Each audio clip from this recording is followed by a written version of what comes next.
নমস্কার সুধী বন্ধুরা, আনন্দবাজার রবিবাসরীয়র আজকের গল্প সুপর্ণা চট্টোপাধ্যায় ঘোষালের লেখা সমাজ মাধ্যম। নামের পাশে সবুজ আলোটা জ্বলতে দেখেই পিং করল সপ্তর্ষি। শুনেছেন সুজনদা, অরিন্দম সোমার নেই। এই কয়েকদিন আগেও লিটল ব্যাগ মেলায় দেখা হলো। বাচ্চা ছেলেটা এত অল্প বয়সে চলে গেল, কি যে কষ্ট হচ্ছে শুনে। মেসেজ ডেলিভারি হওয়ার কয়েক সেকেন্ডের মধ্যেই ডাবল টিকের রং বদলে গেল ঘন নীলে। সুজনদা মেসেজ সিন করেছেন। কিছুক্ষণের মধ্যেই অপর প্রান্ত থেকে টাইপিংয়ের আইকন দেখা দিল। সপ্তর্ষির এখন একটু খারাপ লাগছে। সুজনদা যদি না জানতেন খবরটা, এই সাত সকালে তাকে জানানোটা কি আদৌ ঠিক হলো? তবু সকালবেলা ফেসবুক অন করে খবরটা দেখে আর নিজেকে সামলে রাখতে পারেনি। কি বলছো তুমি সপ্তর্ষি? অরিন্দম নেই? এ কি সংবাদ শোনালে তুমি আমায়? সঙ্গে 3টে বিস্ময় আর 4টে স্যাড ইমোজি। না, সুজনদা সত্যি জানতেন না। অপরাধ বোধ চেপে ধরল সপ্তর্ষিকে। ক্ষমা চেয়ে নেবে এমন অসময় মৃত্যু সংবাদ শোনানোর জন্যে। হ্যাঁ দাদা, ও টাইম লাইনে গিয়ে দেখে আসুন। দিন কয়েক ধরেই খুব ডিপ্রেসড ধরনের স্ট্যাটাস দিচ্ছিল। আমরা ভেবেছিলাম হয়তো কবিতা লিখছে। সে যে নিজের মাংস কেটে নৈবেদ্য চড়াচ্ছে বুঝতে পারেনি। আর সরি, আপনাকে সাত সকালে এই সংবাদ দিতে চাইনি, কিন্তু বিশ্বাস করুন, খবরটা পেয়ে আমি আর স্থির থাকতে পারছিলাম না। মেসেজটা সেন্ড করে কিছুক্ষণ চোখ বন্ধ করে রইল সপ্তর্ষি। কতই বা বয়স হবে অরিন্দমের? 25-26।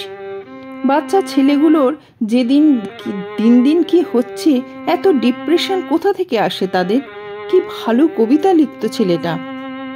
আমাদের আশ্রয়ে ট্রাম লাইনের নিচে শুয়ে আছে।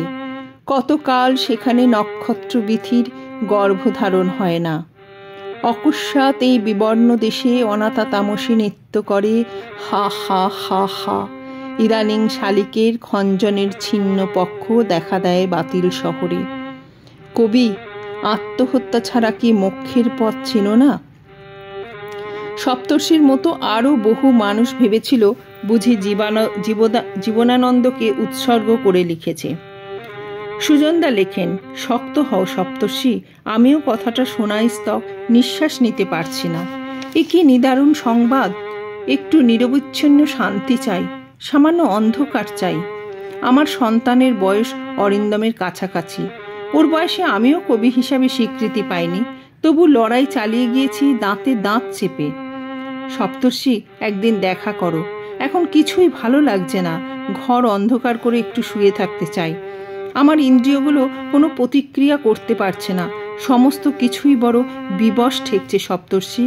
হ্যাঁ হ্যাঁ দাদা, নিশ্চয়ই নিশ্চয়ই দাদা, ভালো থাকবেন, সাক্ষাতে কথা হবে। এত বড় কবিকে আর বিব্রত করা উচিত হবে না মনে করেই কথা শেষ করে ও। সুজনদার চ্যাটবক্সে একটা হাই ফাইভের ইমোজি ফুটে উঠল। অনেকেই এটাকে নমস্কারের চিহ্ন ভেবে ভুল করে পাঠায়। সুজনদাও এখন তাই করলেন। ঘটনাটা কিছুতেই যেন মাথা থেকে সরাতে পারছেন না সপ্তর্ষি। সুজনদার মতো ঘর অন্ধকার করে শুয়ে থাকলেও যন্ত্রণার উপশম হবে না। ওর ধাত আলাদা। বরং যত একা থাকবে, অরিন্দমের মৃত্যু ওর গলা টিপে ধরতে আসবে। কি করবে এখনো? কাগজ কলম টেনে নেবে কোলের কাছে। একটা লাইন লিখেও কি অবক্ত যন্ত্রণা থেকে মুক্তি পাওয়া যাবে না? বিছানা চাদরটা অকারণেই বার পাঁচেক টান টান করার চেষ্টা চালায়। খাটের পায়ের কাছে অক্ষর মালবেরি পড়ে আছে। পেজ মার্কের ড্রাগনটা মুখ বাড়িয়ে ওর দিকেই তাকিয়ে আছে বইয়ের মাঝামাঝি জায়গা থেকে। অতি প্রিয় বইটাকে বুকের কাছে তুলে ধরতেও এখন আর ইচ্ছে করছে না। মোবাইলের নোটসটা খুলে কিছুক্ষণ ব্ল্যাঙ্ক পেজের দিকে তাকিয়ে আপন মনেই বিড়বিড় করল, এত তাড়াতাড়ি চলে যাওয়ার কি খুব দরকার ছিল অরিন্দম? সঙ্গে সঙ্গে এলোমেলো চুল, পাতলা ঠোঁটের চারপাশে হালকা দাড়িগোঁফ আর গভীর চোখের ছেলেটার মুখ ভেসে উঠল। সপ্তর্ষি দ্রুত উইন্ডোটা বন্ধ করে দেয়। একতলায় যেটা সপ্তর্ষির ঘর, তার লাগোয়া একটা ছোট্ট পূর্বমুখী বারান্দা। গ্রিলের গায়ে ঝুলন্ত টবে খান কয়েক গাছ লাগিয়ে রেখেছে সপ্তর্ষি। মন ভালো না থাকলে উঠে গিয়ে গাছেদের সঙ্গে ও মনে মনে কথা বলে। যে কথা কাউকে বলা যায় না, গাছেরা সে কথা অনায়াসে বুঝে নেয়। তারা নীরবে মলম লাগিয়ে দেয় যে কোনো ক্ষতের মুখে। ধীরে ধীরে বন্ধ হয়ে আসে রক্তক্ষরণ। তবে এখন বারান্দায় গিয়ে পায়চারি করেও লাভ নেই। মা ওখানে বসে কলাই ডালের বড়ি দিচ্ছেন। কাছে গেলেই নিজের পায়ে ব্যথা, সুগারের ওষুধ, বিন্নিমাসির ছেলের বিয়ে সাতকাহন তুলে মাথা খারাপ করে দেবে। একই ঘ্যান ঘ্যান শুনতে আজকাল ক্লান্ত লাগে ওর। অথচ ছোটবেলায় মা কি সুন্দর সপ্তর্ষিকে বুঝতে পারত। ও হাঁ করলেই মা বুঝে নিত ওর মন খারাপ কিনা, টিউশনের কোন মেয়েটাকে ওর ভালো লাগে, টাকার অভাবে টিনটিনের কমিক্স কিনতে পারেনি বলে কতটা দুঃখ নিয়ে বাড়ি ফিরেছে বইমেলা থেকে। এখন যত দিন যাচ্ছে মার সপ্তর্ষিকে বোঝার চেষ্টাই করে না। মায়ের সংবেদনশীলতা এত কমে গিয়েছে, সে কথা ভাবলেও ওর আশ্চর্য লাগে। বরং সুজনদার মতো বড় মাপের কবি ওকে বোঝেন, গুরুত্ব দেন ওর কথায়। অবশ্য মায়ের সঙ্গে সুজনদার তুলনা কবিদের মনোজগতের সঙ্গে আর 5টা সাধারণ মানুষের তুলনা করলে চলবে কেন? তারা সমগ্র বিশ্বের চেতনাকে নিজের মধ্যে আত্মস্থ করেন, আপন বোধ দিয়ে অনুভব করেন বিশ্বের চেতনা প্রবাহ। তাদের অনুভব উপলব্ধির ব্যক্তিই আলাদা। মানুষের অন্তর ও মর্মবেদনা তাদের মতো করে আর কার পক্ষেই বা বোঝা সম্ভব? এই যেমন অরিন্দম, মাত্র বার কয়েকই দেখা হয়েছে ওর সঙ্গে, তবু কথা বলে বুঝতে পেরেছে কি বিপুল সম্ভাবনা রয়েছে ছেলেটার মধ্যে।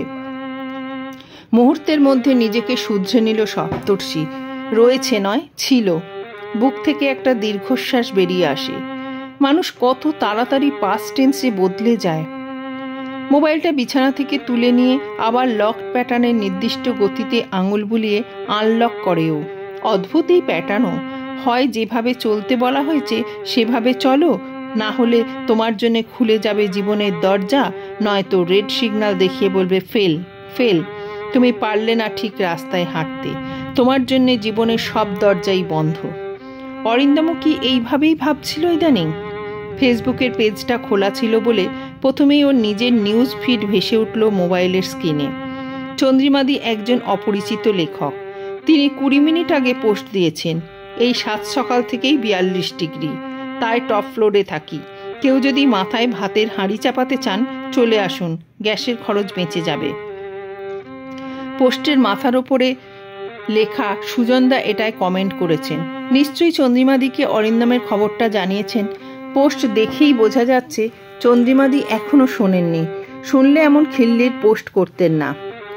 অভ্যাসবশতই কমেন্ট সেকশনে ঢুকে গেল সপ্তর্ষি। সুজনদার কমেন্ট, ওই জন্যই আপনাকে ইদানিং হট দেখায়, সঙ্গে অনেকগুলো আগুনের ইমোজি। সপ্তর্ষি ভুরু কুঁচকে সময়টা লক্ষ্য করল। আজ সকালের পোস্টই তো বটে। মাথাটা ঝাঁঝা করছে ওর। টাইমটা ঠিক দেখেছে তো? হ্যাঁ, কোনো ভুল নেই। যখন সুজনদাকে অরিন্দমের মৃত্যু সংবাদ দিচ্ছে ও, তার খানিক পরেই তো কমেন্টটা লেখা। ওদের দুজনের কমন ফ্রেন্ড 75-এর ওপর। নিউজ ফিডে তাদের সবার পোস্টই আসতে থাকে একের পর এক।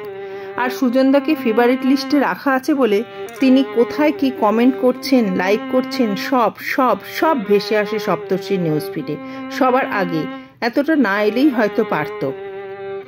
চন্দ্রিমাদির নিচেই বাসুদেবদার রুমটেক মনাস্ট্রি যাওয়ার পোস্ট। চলল ভোলা উঠিয়ে ঝোলা। তাতে সুজনদা লিখছেন, কয়েকটা বুড়ো সাধু ঝুলিতে ভরে নিয়ে এসো হে ভায়া, সঙ্গে 3টে হাসতে হাসতে চোখে জল এসে যাওয়ার ইমোজি। সেটাও কয়েক মিনিট আগের পোস্ট। খাটের ব্যাকরেস্টে হেলান দিল সপ্তর্ষি। পিঠটার সোজা করে ধরে রাখতে পারছে না। বাসুদেবদার পোস্টের নিচে একটা পপুলার গ্রুপের ক্রিঞ্জ টাইপের পোস্ট। এক্ষুনি 1 কোটি টাকা পেলে আপনি কি করবেন? সুজনদা কমেন্ট করেছেন, আগে দিয়ে দেখান তারপর বলছি। কমেন্টগুলো কি চোখের ভুল? এ সময় সুজনদার ঘর অন্ধকার করে শুয়ে নিরবিচ্ছিন্ন শান্তি খোঁজার কথা ছিল। কোথাও একটা কোকিল একটানা সুরে ডেকে যাচ্ছে। শুনতে শুনতে ক্লান্তি চলে আসে। সুজনদার নাম ট্যাপ করে। ওর নিজস্ব প্রোফাইলে ঢুকে পড়ল এক লহমায়। অরিন্দমের মৃত্যু, ইয়াং জেনারেশনের ডিপ্রেশন নিয়ে নাতি দীর্ঘ একটা পোস্ট।